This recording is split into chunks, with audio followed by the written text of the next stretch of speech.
ప్రాణం పోయినా కూడా తులారాశి వారు జనవరి 28, 29, 30, 31 తేదీల్లో ఈ 2 వస్తువులు పొరపాటుగా కూడా ఎవరికీ ఇవ్వకండి. నాశనం తప్పదు, దరిద్రం మీ వెంటాడుతుంది.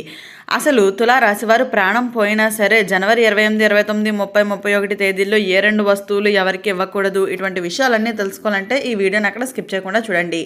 అంతకన్నా ముందు మీలో ఎవరైనా మొట్టమొదటిసారిగా మన ఛానల్ని చూస్తున్నట్లయితే లైక్ చేసి సబ్స్క్రైబ్ చేసుకుని మీ ఫ్రెండ్స్లో కానీ ఫ్యామిలీ మెంబర్స్లో కానీ ఎవరైనా తులారాశి వారు ఉంటే వెంటనే వారికి ఈ వీడియోని షేర్ చేయండి.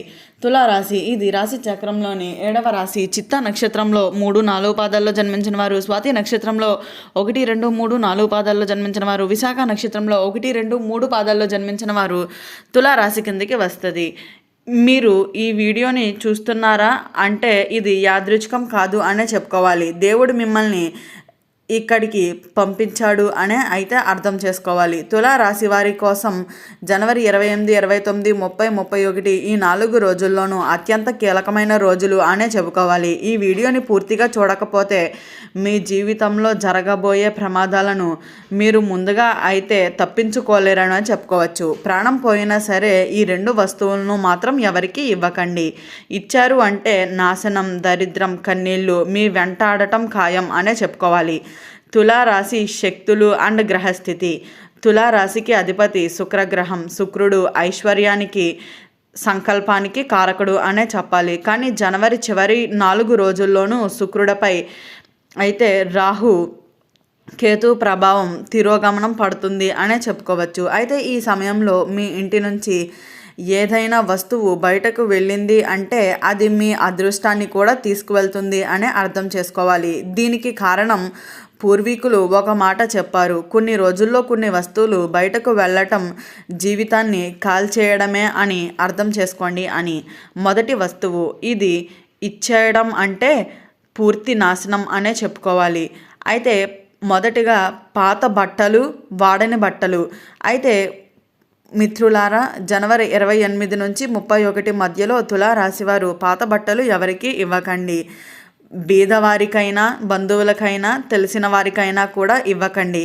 ఎందుకు అంటే ఈ రోజుల్లో మీ బట్టలతో పాటు మీ శారీరక శక్తి, మీ అదృష్టం, మీ రక్షణ కవచం కూడా బయటకు వెళ్ళిపోతుంది అనే చెప్పుకోవాలి. దీని ఫలితం అకస్మాత్తుగా డబ్బు నష్టాలు, ఆరోగ్య సమస్యలు, ఇంటిలో గొడవలు, నిద్ర లేకపోవటం, భయం, ఆందోళన. ఇది మూఢనమ్మకం అయితే కాదు, కాలజ్ఞానం, హెచ్చరిక అని కూడా చెప్పుకోవచ్చు. రెండవ వస్తువు ఇది ఇచ్చిన క్షణమే దరిద్రం మొదలవుతుంది అనే చెప్పుకోవాలి. రెండవది ఉప్పు, బియ్యం, వంటింట్లో ధాన్యాలు. ఈ 4 రోజుల్లోనూ తులారాశి వారి ఇంటి నుంచి ఉప్పు లేదా బియ్యం ఎవరికి ఇవ్వకండి. ప్రత్యేకంగా సాయంత్రం తర్వాత ఇవ్వడం మహాపాపం అనే చెప్పుకోవాలి. ఎందుకు అంటే ఉప్పు = ఇంటి లక్ష్మీ శక్తి, బియ్యం = అన్నపూర్ణ ఆశీర్వాదం అని కూడా చెప్పవచ్చు. ఇవి బయటకు వెళ్ళటం అంటే లక్ష్మి కూడా వెళ్ళిపోతుంది అనే అర్థం చేసుకోవాలి. చాలామంది అంటారు, ఒకసారే ఇచ్చామంతే కదా, కానీ ఆ ఒక్కసారే జీవితాన్ని తలకిందులు చేసేస్తుంది. నిజ జీవిత సంఘటన. ఒక తులారాశి వ్యక్తి అదే రోజు పక్కింటి వాళ్లకు ఉప్పు ఇచ్చాడు. 3వ రోజు ఉద్యోగంలో సమస్యలు, బ్యాంకు నుంచి నోటీసులు, ఇంటిలో గొడవలు, ఆరోగ్యం పూర్తిగా డ్యామేజ్. తర్వాత జ్యోతిష్యాన్ని కలిస్తే ఈ విషయం బయటపడింది. రక్షణ కోసం చేయవలసిన పరిహారం. ఈ వీడియోని చూస్తున్న తులారాశి వారు తప్పకుండా చేయవలసింది, జనవరి 28 ఉదయం ఇంటిని శుభ్రం చేసి ఇంటిలో ఒక దీపం వెలిగించండి. తెల్లని కాగితంపై శ్రీ మహాలక్ష్మి కటాక్షం నాకు ఉండాలి అని రాసి పూజ గదిలో పెట్టండి. ఈ 4 రోజుల్లోనూ ఏ వస్తువును అప్పుగా ఇవ్వకండి, ఎవరితోనూ గొడవ పెట్టుకోకండి. అప్పుడే మీ జీవితంలో అత్యంత జాగ్రత్తగా ఉంటే మీ జీవితం చాలా వరకు కూడా అద్భుతంగా ముందుకు వెళ్తుందనే చెప్పాలి. ఈ రోజుల్లో తప్పగా జరిగే చిన్న పొరపాట్లు పెద్ద శిక్షలు. ప్రేక్షకులారా, ఈ 4 రోజుల్లోనూ తులారాశి వారు చేసే చిన్న తప్పులు కూడా విపరీతమైన ఫలితాన్ని ఇస్తాయనే చెప్పాలి. ఉదాహరణకు ఎవరికైనా కోపంగా మాట అనటం, అనవసరంగా అబద్ధం చెప్పడం, ఇదంతా నమ్మకం లేదు అని నిర్లక్ష్యం చేయటం. ఈ రోజుల్లో మీ మాటలే మీ శత్రువులుగా అయితే మారతాయని కూడా చెప్పుకోవచ్చు. ఒక్క మాట వల్ల ఏళ్ల కష్టపడిన సంపాదించుకున్న పేరు కూడా ఒక్క క్షణంలో పోవచ్చు అనే చెప్పాలి. ఎందుకు ఈ 2వ వస్తువులే అని అంటే చాలామంది అడుగుతున్నారు, ఇన్ని వస్తువులు ఉండగా ఈ 2 వస్తువులకే ఎందుకు అంత ప్రాధాన్యత అని. కారణం ఇదే. బట్టలు మీ శారీరక అలవాట్లను శక్తులను కలిగి ఉంటాయి. ఉప్పు బియ్యం మీ ఇంటి జీవన శక్తిని మోస్తుంది అని కూడా చెప్పుకోవచ్చు. జనవరి 28 నుంచి 31 ఈ శక్తులు బలహీనంగా ఉంటాయి.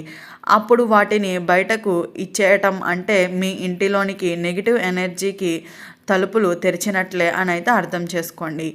అయితే ఈ దృష్టి దోషాలు ఎక్కువ పడే రాశి తులారాశి. ఈ కాలంలో తులారాశి వారిపై దృష్టి దోషాలు చాలా సులభంగా అయితే గురవుతారనే చెప్పుకోవచ్చు. ప్రత్యేకంగా ఎక్కువ మంచితనం చూపించేవారు, ఎవరికైనా వెంటనే సహాయం చేసేవారు, కాదు అనలేని స్వభావం ఉన్నవారు, ఇలాంటి వాళ్ళను ఇతరుల నెగిటివ్ ఎనర్జీ చాలా సులభంగా అయితే ఆకట్టుకుంటుందనే చెప్పాలి. అందుకనే ఈ 4 రోజుల్లోనూ అవసరానికి మించి మంచితనం వద్దు అని అయితే చెబుతున్నాము. ఈ లక్షణాలు కనిపిస్తే జాగ్రత్త. జనవరి 28 తర్వాత మీకు ఇవి అనిపిస్తే వెంటనే అప్రమత్తం అవ్వండి. కారణం లేకుండా భయం, చెడు కలలు రావటం, ఇంటిలో వస్తువులు పడిపోవటం, పనులు చివరి నిమిషంలో ఆగిపోవటం, ఇవి అన్ని గ్రహ దోషాలను సూచిస్తున్నాయని చెప్పుకోవాలి. అప్పుడు ఈ వీడియోని గుర్తు తెచ్చుకోండి.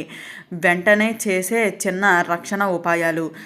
ఎవరికైనా పొరపాటుగా ఈ వస్తువులు ఇచ్చి ఉంటే భయపడకండి, ఇది చేయండి. అదే రోజు రాత్రి ఒక దీపం వెలిగించండి. ఓం శుక్రాయ నమః అని 11 సార్లు జపించండి. ఇంటి ముందు కొద్దిగా పసుపు నీరు చల్లండి. ఇది నష్టాన్ని కొంతవరకు అయితే ఆపుతుంది అనే చెప్పుకోవాలి. ఈ 4 రోజుల్లోనే ఎందుకు అంత ప్రమాదం? ప్రేక్షకులారా చాలామంది అడుగుతున్నారు, ఎన్ని రోజులులోనూ ఈ 4 రోజులే ఎందుకు అత్యంత ప్రమాదకరం అని చెబుతున్నారు అని. దీనికి కారణం జనవరి 28 నుంచి 31 వరకు తులారాశి వారిపై శుక్రగ్రహం బలహీన స్థితిలోకి వెళ్తుంది. అదే సమయంలో రాహు నీడ మీ నిర్ణయాలపై అయితే పడుతుంది. అందుకనే ఈ రోజుల్లో మీరు చేసే చిన్న పొరపాటు కూడా పెద్ద శిక్షగా అయితే మారుతుందనే చెప్పుకోవచ్చు. ఒక్కసారి ఇస్తే ఏమవుతుంది, ఒక్కసారే ఇచ్చాను అంతే కదా అని అనుకుంటారు చాలామంది. కానీ ఈ 4 రోజుల్లోనూ ఒక్కసారి ఇచ్చిన వస్తువే మీ జీవితంలో ఎన్నోసార్లు కన్నీళ్లు తెప్పిస్తుంది అని కూడా చెప్పుకోవచ్చు. ప్రత్యేకంగా ఉప్పు, బియ్యం, వాడిన బట్టలు, ఇవి ఇచ్చిన వెంటనే మీ ఇంటిలోని అసంతృప్తి, అశాంతి, డబ్బు అడ్డుకోవడం, ఇలాంటివన్నీ కూడా అయితే జరుగుతాయనే చెప్పుకోవాలి. ఈ సంకేతాలు కనిపిస్తే అర్థం చేసుకోండి. ఈ వీడియోని చూసిన తర్వాత మీకు ఇవి అనిపిస్తే దయచేసి నవ్వకండి. ఉదయం లేచిన వెంటనే భారంగా అనిపించటం, ఎవరో మీ మీద కోపంగా ఉన్నట్లు అనిపించటం, వస్తువు పనులు మొదలు పెట్టగానే అడ్డుకోవటం, వస్తువులు పగిలిపోవటం, కారణం లేకుండా కోపం, ఇవి అన్నీ గ్రహాల ప్రభావం సంకేతాలు అని కూడా చెప్పుకోవచ్చు. అయితే ఈ వీడియో స్టార్టింగ్లో ప్రాణం పోయినా సరే తులారాశివారు జనవరి 28, 29, 30, 31 ఈ తేదీల్లో పొరపాటుగా కూడా ఏ 2 వస్తువులు ఎవరికి ఇవ్వకూడదు. ఇటువంటి విషయాలన్నీ తెలుసుకున్నారు కదా. ఈ వీడియో నచ్చినట్లయితే లైక్ చేసి సబ్స్క్రైబ్ చేసుకొని మీ ఫ్రెండ్స్లో కానీ ఫ్యామిలీ మెంబర్స్లో కానీ ఎవరైనా తులారాశి వారు ఉంటే వెంటనే వారికి ఈ వీడియోని షేర్ చేయండి. ఓం నమః శివాయ.